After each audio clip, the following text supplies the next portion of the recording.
What's going on, everybody? We're here for Solutions Sunday. I don't know about y'all. I've been watching some football this weekend. We've had some phenomenal games. I'm kind of a fan of the sport. I hate that the Falcons aren't involved, but I'm still a fan of the sport as a whole. And if y'all didn't see that Titans game, that was a phenomenal game. We've got a couple of friends that are Green Bay fans. I have to give a shout out to Heather and her family. We hate Green Bay, so we hope you lose. Doesn't look like you're going to, but we hope you do. This week's topic is talking about leadership with a security twist on it.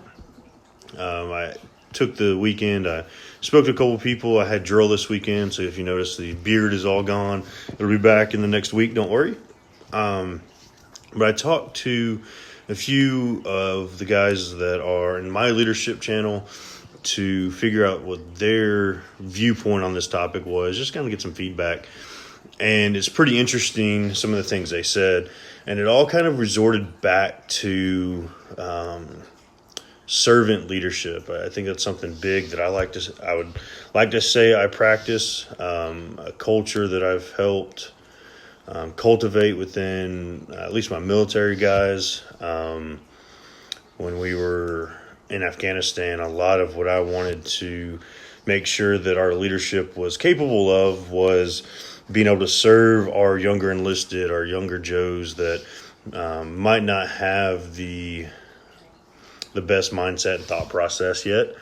So you think about, when I say that, I mean the 18, 19, 20-year-olds that we took over there that had to very quickly grow up and to become young men. I feel like the best way to do that is through servant leadership. So the What If Wednesday scenario was from the executive level. If you find a complaint that was brought to you by someone complaining about security and safety concerns, what do you do in that scenario? And there's several logical answers. I mean, you can always go the route of adhering to it, where you're not being negligent or liable for ignoring an issue. Some of the feedback I got, I believe, is on Instagram. Somebody mentioned that not only would they want to hear the problem, they'd also want to hear a solution. That's something that I actually love.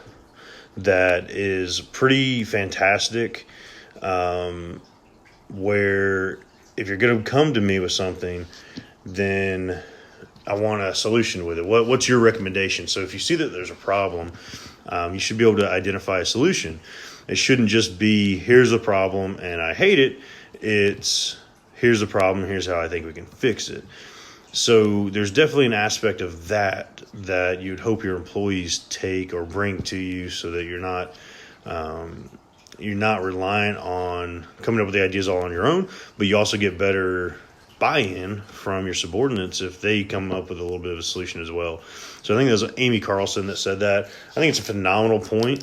I'm not very big on people that just bring problems and can't be analytical enough to think about a solution. So that's definitely a valid point on her end. One thing that I really liked that I found was Security Management Magazine posted an article, and I'll share it in the link in the comments. I'll put this article up, but it's a combination with Security Management and the Society for Human Resource Management, which is SHRM. I know there's a credential for that. That's like the Human Resources Management credentialing. And this was a joint article that was posted talking about, hi baby, get a nice wave from the wife. She always gives me some good support and a shout out here. This article was super interesting in the way they have structured, or they try to structure the leadership in a business, and it's talking about being a servant leader. I would like to say, again, like, that's something that I really like to preach. I think being a servant leader and going into leadership, not how can my employees or my subordinates benefit me, but how can I benefit them? And that's what servant leadership is all about. And to take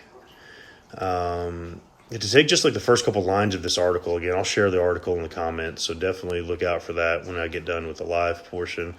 But it says servant leaders are a revolutionary bunch. They take the traditional power leadership model and turn it completely upside down. The new hierarchy puts the people or employees in a business context at the very top and the leader at the bottom, charged with serving the employees above them. And that's the way servant leaders like it. The biggest individual, and I'm sorry, I totally ignored, is it Gina? I hope that's how it's pronounced. First timer here. Well, thank you for joining us. Going over our What If Wednesday topic. This is our Sunday solution portion, so I appreciate you tuning in for it. Talking about the large companies that have a servant leadership mentality.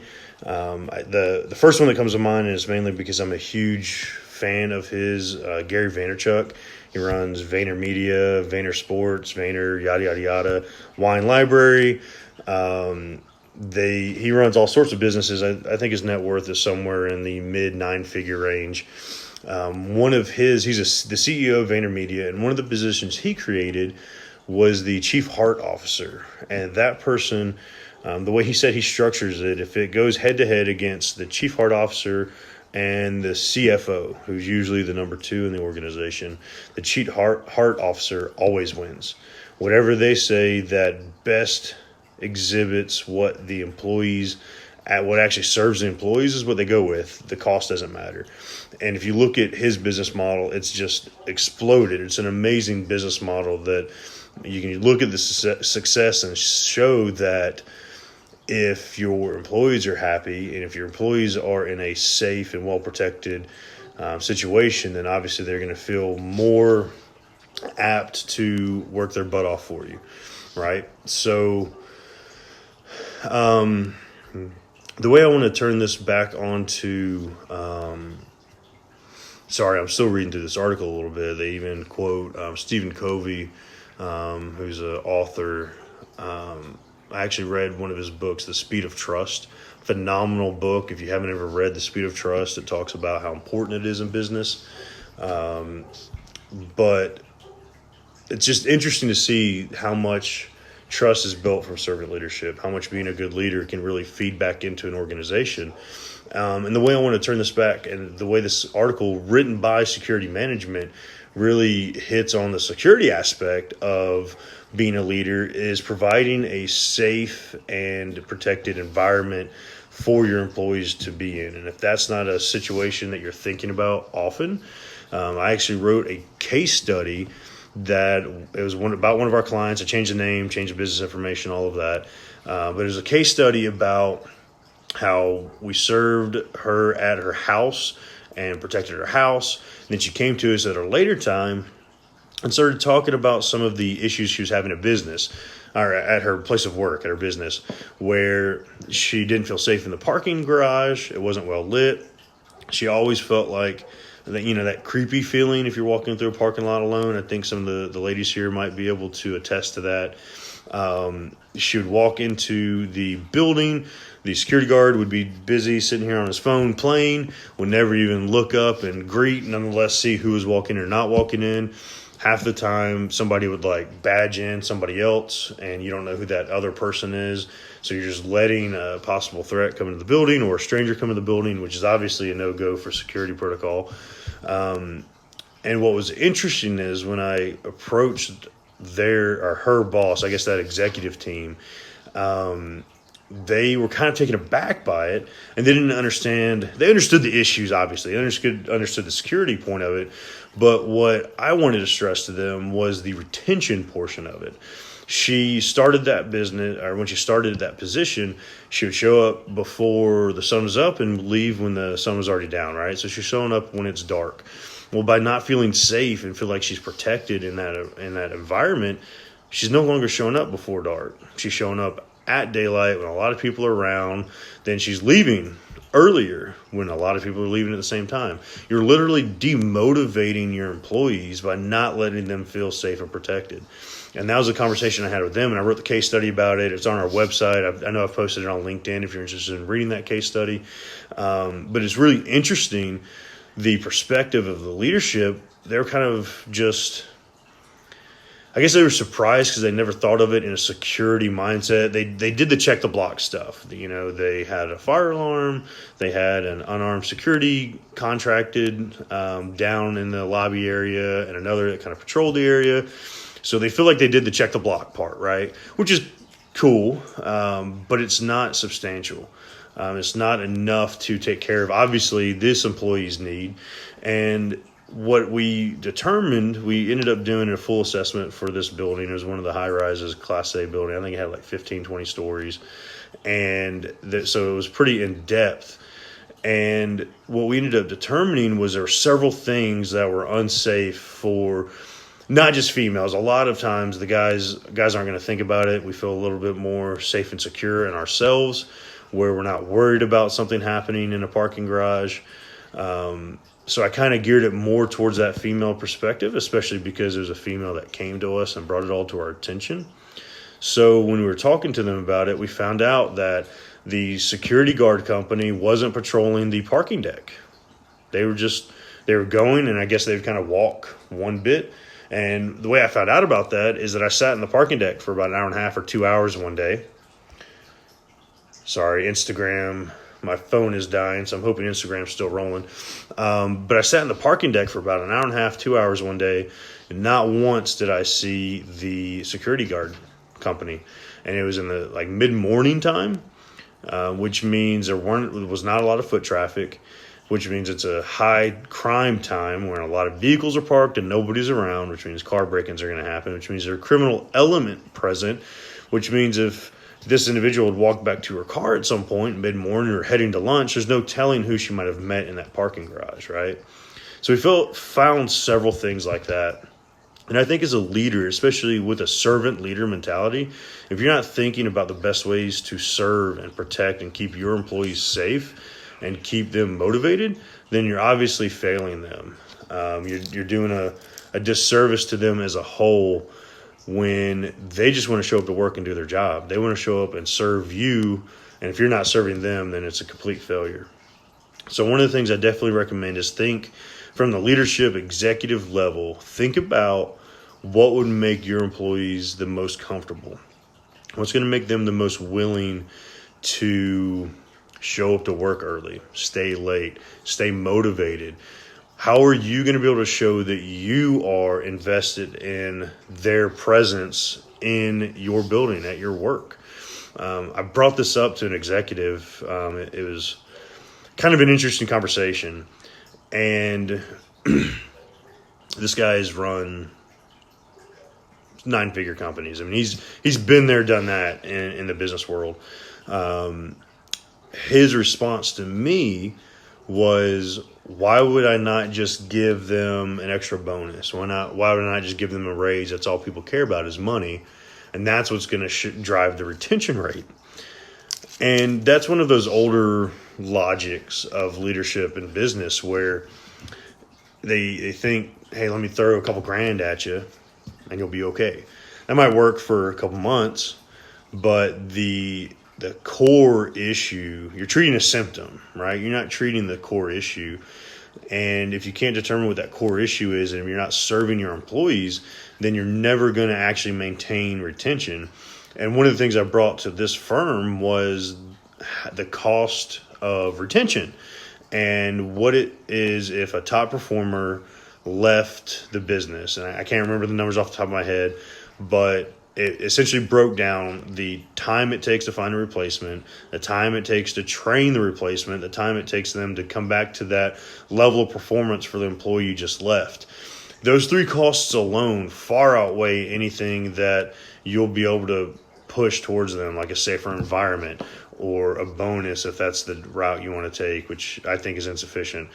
But you look at the other costs and how they weigh out. That doesn't even go into a negligence or liability case where if something happens to them on the property, which if you don't have proper security, safety, protection measures, obviously there's always a chance something's going to happen on the property. So definitely keep that in mind. Kind of a little bit of a tangent. It irritated me a little bit that was the leadership mentality of executives, but I feel like that's very common among that generation that's a little bit older than us, or older than myself at least. I'm an old millennial, and that next generation that's kind of in that C-suite now, the the 50, 60, 70-year-olds have that mindset where just throw more money at them. That's all these young kids these days want anyways, right? And they don't realize that the majority of people are leaving because of poor leadership. And poor leadership in a millennial's mind is a leader that's not willing to serve their needs, right? And if anybody disagrees with that point, by all means, I know Jorge's in here. He's a millennial. Excuse me. My wife's in here. She's still watching. She's a millennial. Gina, I can't tell. I don't want to make a guess, especially with your first time in here. I don't want to make a guess at your age, but I'd be willing to bet you'd agree on that point. But if you disagree with that, let me know. If there's anything that you've seen a servant leader or just a leader in general that you thought was a really good leader, throw it in the comments in here. I would love to hear what y'all value as measures that a leader's taken in order to better serve their employees. It just fascinates me to see what people can come up with. So throw that in the comments. Let me know some feedback on this. If you have any questions, hit me up. One thing before I go, and I should have done this at the beginning of the video, but since Heather's in here, I definitely have to give the shout out for our podcast. We have our podcast is up and rolling with Surviving to Thriving. That's our nonprofit that features different measures for domestic violence victims. Make sure you go onto our podcast. You can find it on iTunes, Spotify, but specifically we want to see it on iTunes. Go on iTunes, rate it. The more ratings we get in the first month that we are live, the better the metrics are through iTunes, and it will get shared a lot more, which means our mission gets a lot louder and our voice gets a lot louder. And a lot of what my company is doing directly correlates with a lot of what we do with the nonprofit. So as my company grows, the nonprofit's going to grow and vice versa. So if you would take a few minutes, go into the iTunes store or the podcast app, find Surviving to Thriving, give it a 5-star, give Heather a shout out, let her know she's doing a great job with these interviews. Episode 2 is coming out Tuesday. You will see some cover art for that tomorrow. We're super excited about it. It is our first official interview, whereas the first episode was Heather and I just talking about our vision and mission. So definitely tune in to all of that. And if you have any questions about anything I've touched on today, let me know. I definitely think this is a theme I'm going to push forward with for the next couple of weeks about different leadership methods and how to integrate better safety and security measures to make your employees feel safe. So I look forward to talking to y'all. I hope y'all have a great week and a happy Sunday. Go Seahawks. Sorry, Packers fans, and I'll talk to y'all soon.